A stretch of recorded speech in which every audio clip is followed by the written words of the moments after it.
Bonjour tout le monde, bienvenue dans un autre épisode de Better Call Chris où je partage avec vous trucs, astuces et stratégies gagnantes en immobilier.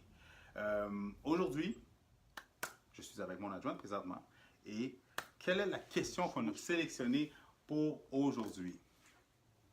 Quels sont les frais reliés à finaliser l'achat de votre propriété? Pour commencer, bien évidemment, il y a votre mise de fonds.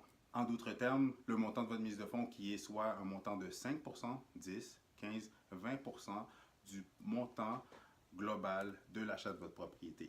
Dans un deuxième temps, évidemment, il y a les frais de notaire. Vu que la job du notaire est techniquement de protéger l'acheteur et de finaliser la transaction, donc ça va de soi que c'est l'acheteur qui va devoir payer les honoraires du notaire dans bien des cas. Et pour les frais de notaire, généralement, ça peut varier entre, je vous dirais, entre 1000 à 1300, 1200 plus taxes, tout dépendant des notaires. Je suis en mesure de vous avoir des bons prix pour les notaires, alors des prix quand même compétitifs avec des notaires très compétents. Alors, n'hésitez pas à me contacter pour que je puisse vous faire part de mes contacts. Troisièmement, un des frais qui est incontournable, qui vient lorsque vous faites l'acquisition d'une propriété, sont les réajustements des taxes. Dans le fond, toutes les propriétés au Québec viennent avec des taxes foncières. Les taxes foncières sont les taxes municipales et les taxes scolaires. Pour vous donner un bon exemple pour bien le comprendre, si le propriétaire de la propriété que vous êtes en train d'acheter a payé les taxes pour l'année entière et qu'on s'est entendu pour passer chez le notaire dans le mois de juin, alors vous allez lui rembourser la partie où vous devenez propriétaire de la propriété. Donc, à la signature de l'acte de vente, si c'est dans le mois de juin, vous allez lui rembourser du mois de juin à la fin de l'année jusqu'au mois de décembre. Parce que pour les taxes municipales, elles sont calculées du 1er janvier au 31 décembre. Et pour les taxes scolaires,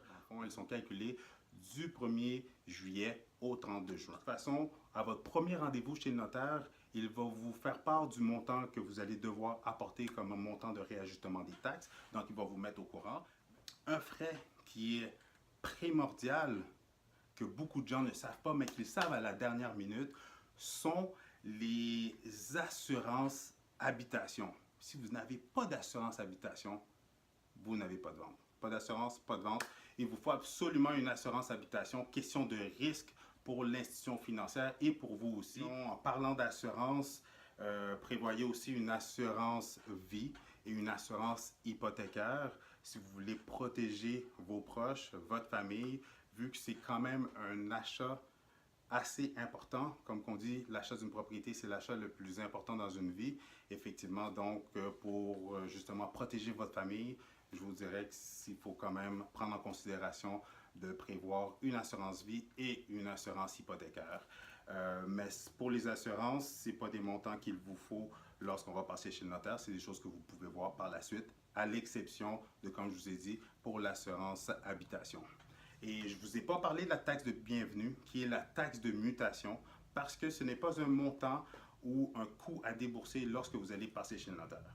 C'est plutôt que lorsque vous êtes dans la lecture de l'acte de vente, le notaire va être en mesure de vous dire plus ou moins le montant de votre taxe de bienvenue.